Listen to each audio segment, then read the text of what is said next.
I've been a fan of your book. So you can't see it that good on Yeah, here, you but got I've been. it. Thank Oh you. yes, oh yes. I knew right when it hit the market because I would Right. always be looking for new content, and then when yours came out, I was like, oh my gosh, this is a real person that wrote a book about payroll. I was like, Yes. yes.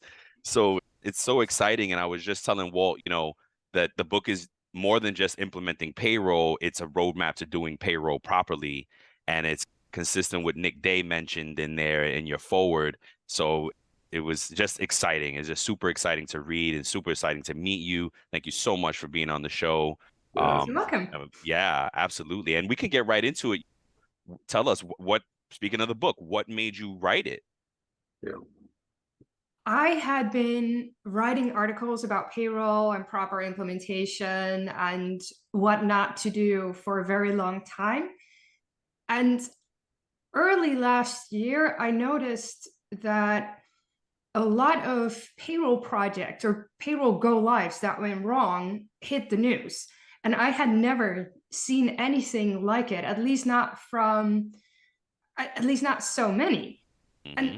so I started looking into it. And then I thought, okay, is it maybe a solution that is not quite right? And therefore we run in all these mistakes? Or is it maybe a vendor? Or what is going on here? And actually, what I discovered was that it was not one vendor, it was not one solution, it was not one country, it was everywhere. Mm. And when I reached out and started talking to some of these people, really what I discovered was that there was this disconnect between vendors and buyers. And it's easy to spot, right?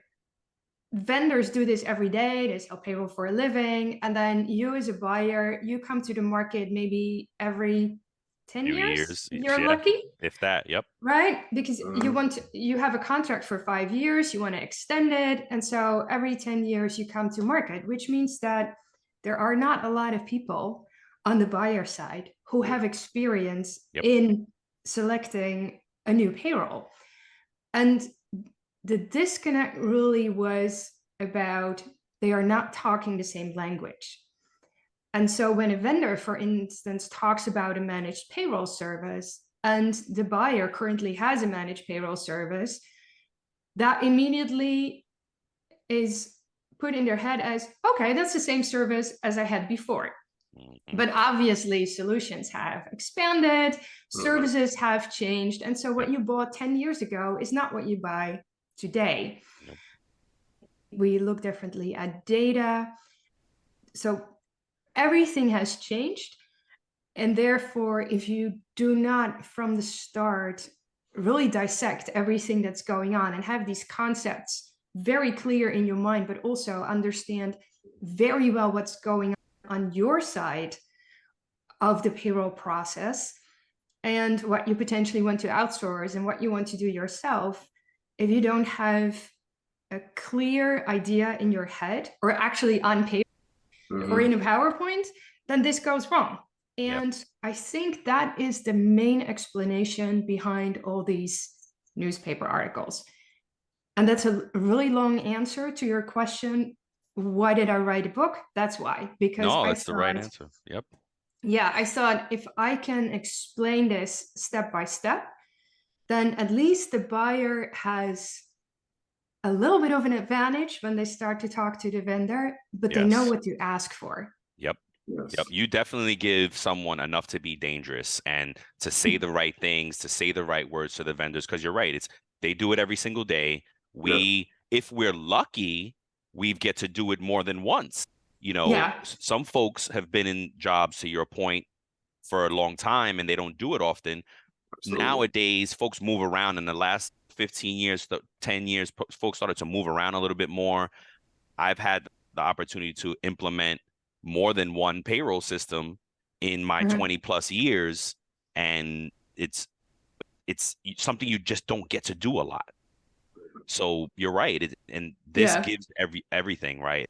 It's an amazing roadmap to use, to purchase, and yeah, I'm just so excited about it. A great resource. Yep. Yep, Thank you. absolutely. Yes, Yeah. absolutely. Is there another book in the future? There is Probably another book in the future. Actually, I'm trying to think through it because conference season is close to ending. Yep. I have one more keynote next week and then I'm done for the summer. And so that gives me a little bit of free time to think through the next book. I already have an idea. Actually, I have 2 ideas. Ooh. Now I need to decide which one comes first. Okay. So Okay. check back in Good luck. probably August or September, and then I'll know more. All right. I'm Also, gonna hold you looking to forward that to one. that. Yep, exactly. Yeah, super excited about that.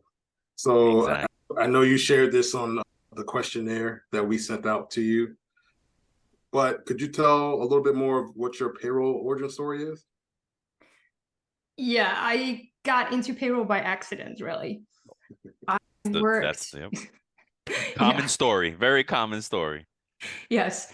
So I worked for an IT company and I did a lot with user directories. And then I was approached by this HR and payroll consulting firm. And they were starting to advise companies on employee and manager self-service and therefore needed to understand how these directory services worked. I think I probably worked on that for 2 months. And then the internet crisis hit back in 2001. And then everyone was going back to, okay, how can we run HR as effectively and efficiently as possible? The whole shared services concept came about. And pretty quickly, I had to pivot and started to advise companies around, okay, if you do shared services, if you do payroll and shared services, what does that mean? How can you measure it? From there, it exploded. And the company also started an outsourcing branch. And so ultimately, it was about, I would say, 75% payroll outsourcing and 25% consulting. And slowly but surely, I moved over to the multi-country payroll side.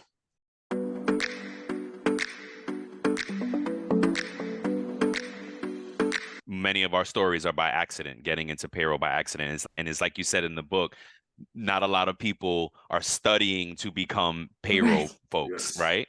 Now, and I don't want to skip anything, but it's a kind of great segue. Do you feel like there is still a future for payroll? Do you feel like young folks could still get in and have a whole career in payroll, even though AI is now just getting to the game, impacting and what that will do? Yeah. So the one thing that you both know about payroll, it has to be 100% accurate and it has to be 100% on time. Yep. Those are the only 2 things that matter.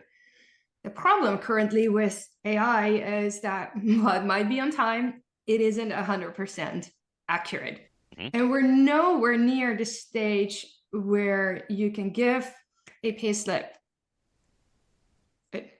to a GPT and ask it what is wrong with this payslip. Also, because there's usually a lot of personal circumstances that go into answering the question why this specific payslip for this specific employee is wrong and why it's not wrong for the person that's sitting next to that employee.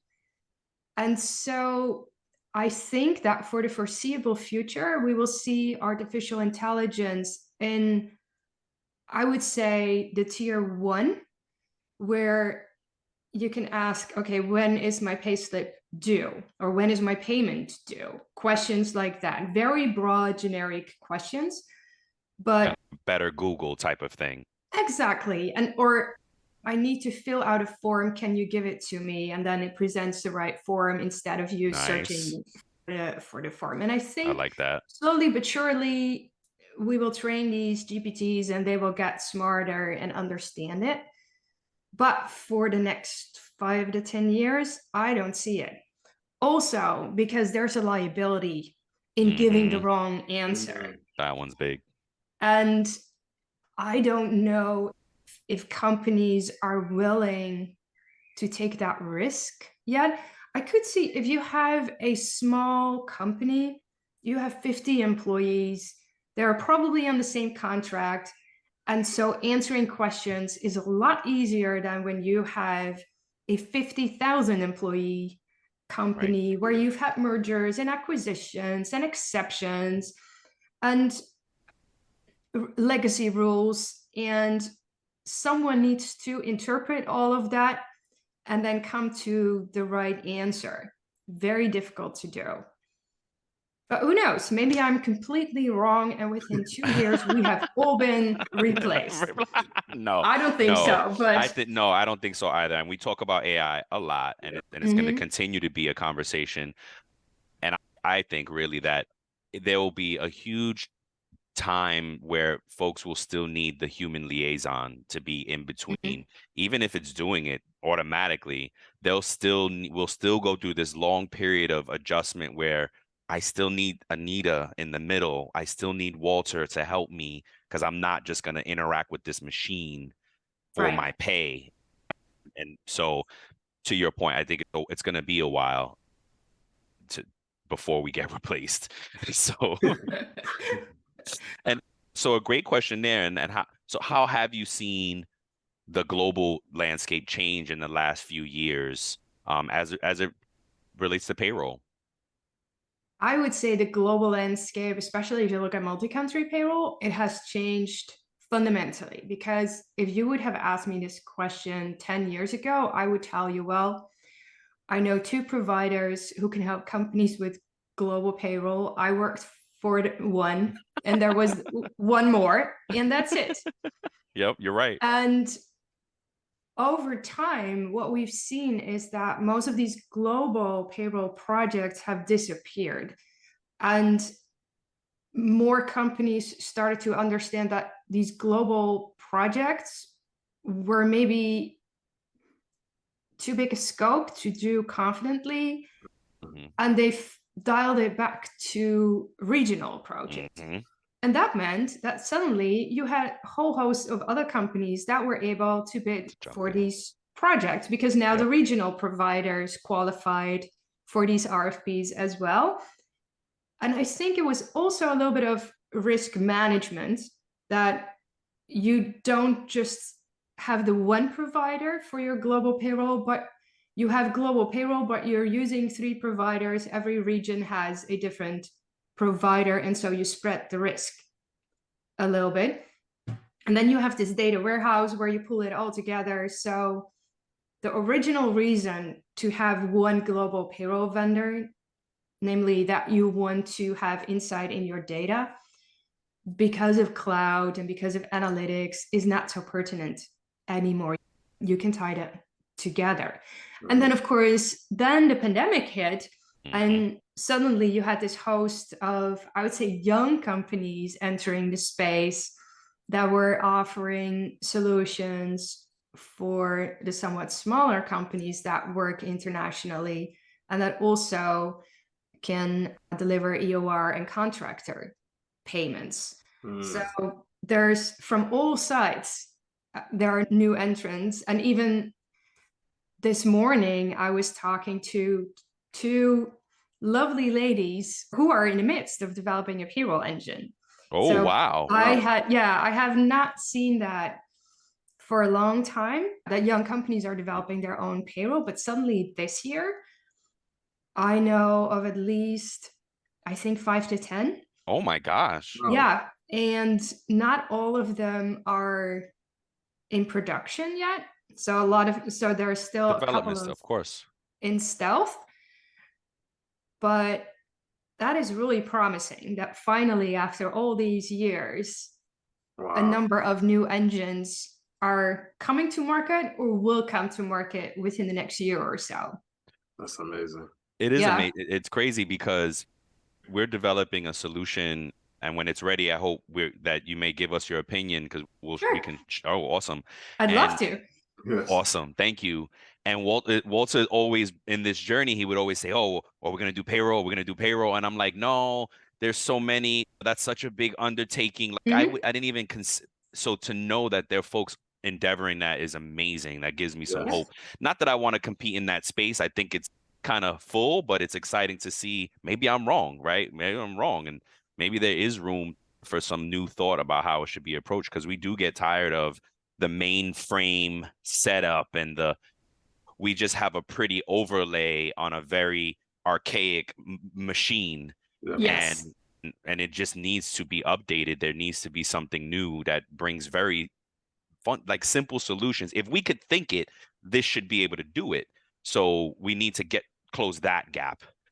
And Yeah. that's super exciting. If there are any you can share, please, we'd love to look into them as well. And that brings me to one of my side questions. On your HR Tech Radar site, how do you choose your companies that you share there?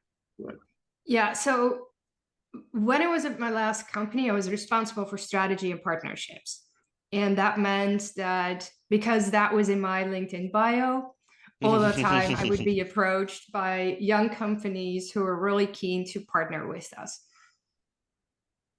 We offered services to enterprise, and they are typically not very keen on trying and testing these new solutions. But I became very interested in what I saw. And so when I left the company and started out on my own, one of the things that happened because of the pandemic, some of these companies started to reach out to me and said, there are no events, there are no conferences, we cannot get in touch with CHROs. What do we do now? How do we tell the world our story? And so I came up with this idea of using my network to offer them a platform or a window and help them get some attention. And that is when I set up the site.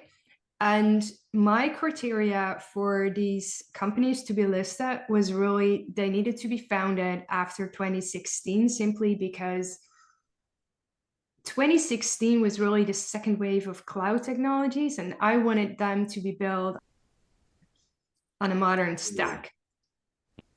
And then the other criteria was that they needed to have at least 2 or 3 paying customers, just because I didn't want to run a list of everyone with a great idea that has not presented that yet to a client and has not tested that in the wild yet. So those were more or less the criteria.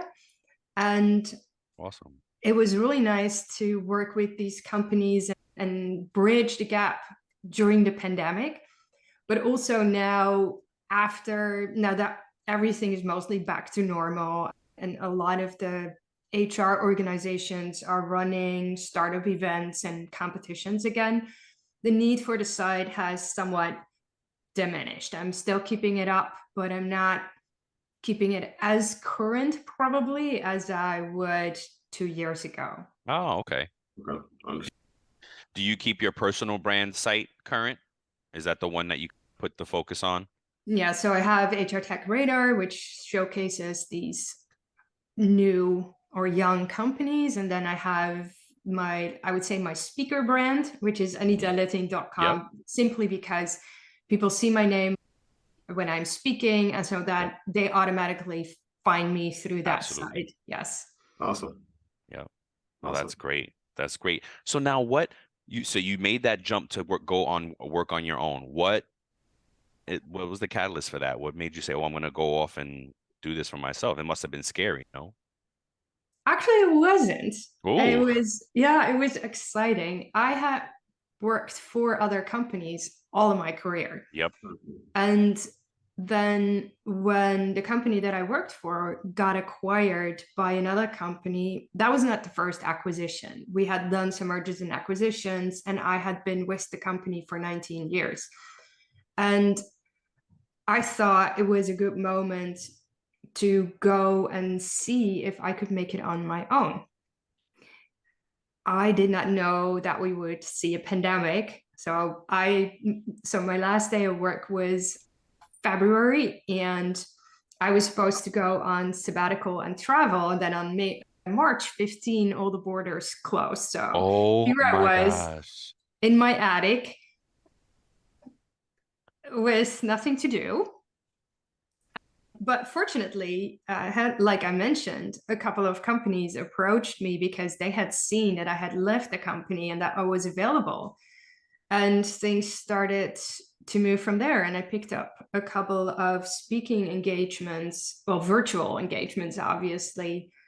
And that sort of snowballed into physical, in-person speaking engagements when the pandemic was Wow. over. So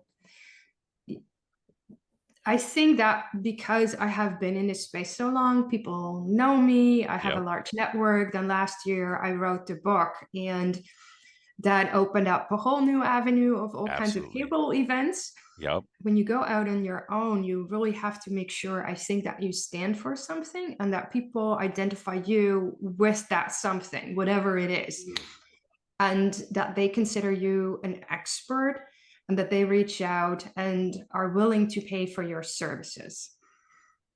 Yeah, That's a big nugget, because I Yep. think that's important for people to realize that they are thinking about pursuing the avenue of launching into their own brand. That's an important nugget that you just spoke to there, that they make sure that they identify what they stand for and that they have expertise in that. So I think that's a huge nugget right there you just dropped. Yeah, it is. It is. And a lot of us who have that spirit, we always trying. I've been trying to do something for years. And then finally it was like, well, I've been doing payroll for 20 years. Maybe we should leverage that.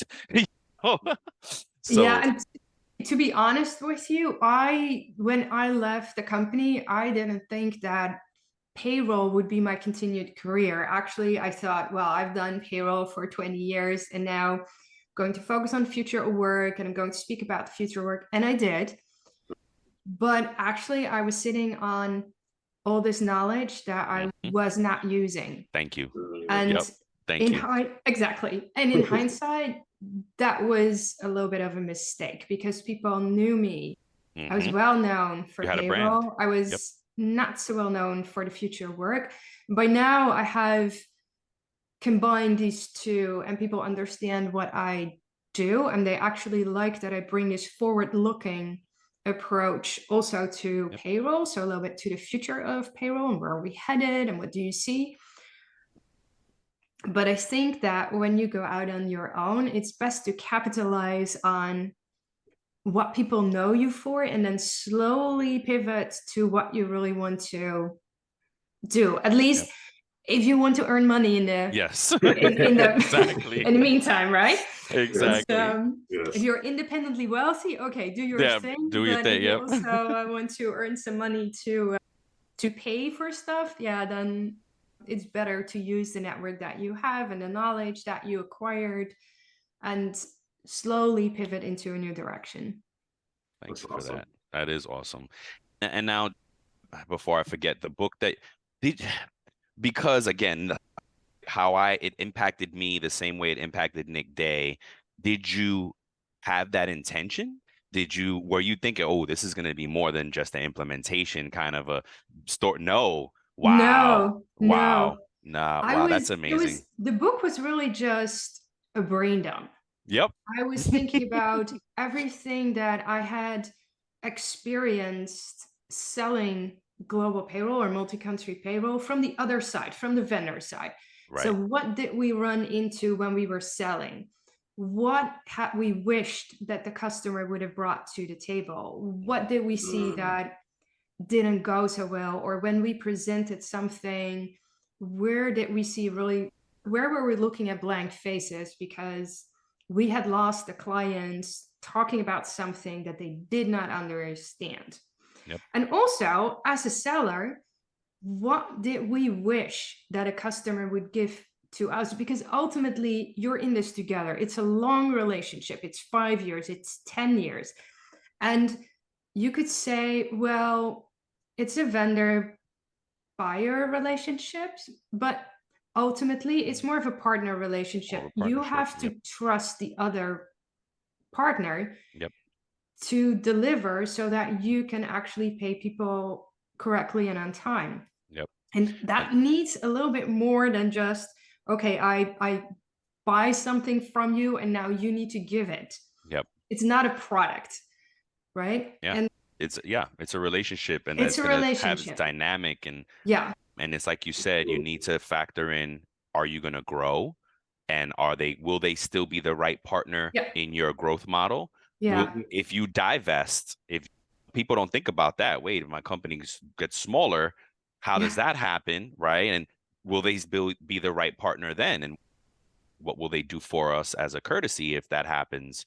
You organize it amazingly, and it gives everyone as a buyer what they need to be armed, because this is everything that we in the industry get frustrated with, and it's here. Oh gosh, my favorite quote: payroll starts the moment employee data is entered or changed in the HR solution. Yeah. Right. Yes. Sometimes our partners in HR don't realize that. It's, oh, well, payroll, and it's like, wait a minute now. It just articulates it so elegantly, Yes. and we have to see it as one thing. And I think we even say, look, if you're going to get a new HCM, get that payroll engine too, because why bifurcate it? Yeah. Why break it? You're creating a problem where you should not have one. Thank you so much for this. Yes. And then I wanted to ask your permission, I really want to go into depth on the show. Do you mind if we do a show on this? Not at all. Okay, thank you very much. Yeah. Because I do want to share it with folks, and I think people, if you're seeing the title, how to buy your next payroll, select your next payroll, they might discount the fact that this teaches you how to do payroll well. So, that I should need give to it a share new that. title. You How to could. select your next payroll and do payroll well. You could. You absolutely could. Yeah. You absolutely could.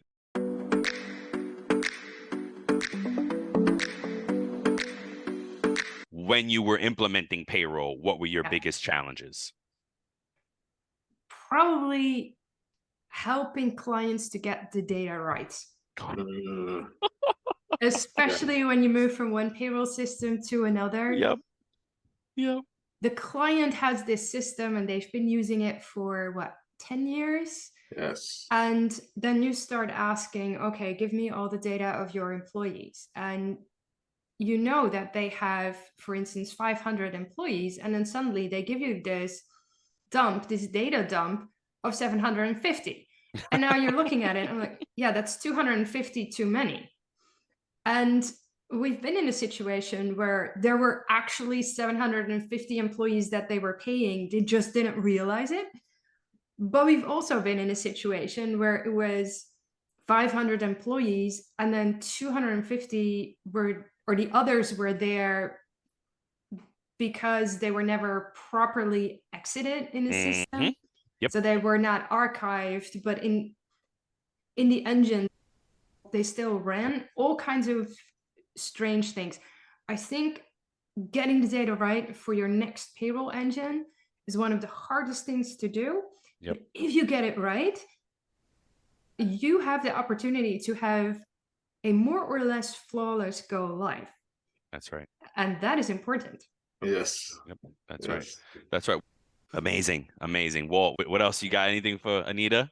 No, I'm honored that she made the time for us, and that she came in and explained and shared her knowledge with us.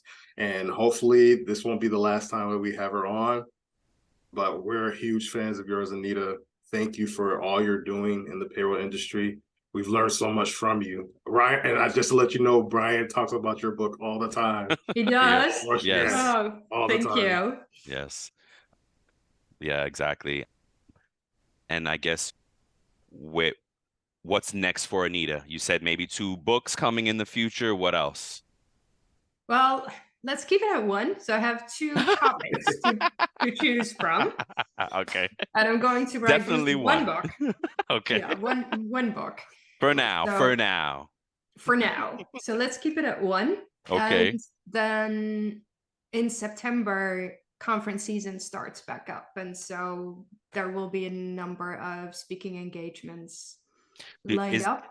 All of them in Europe, by the way. Are you going to do any future about coming to the US? And 2, are your engagements listed on your site?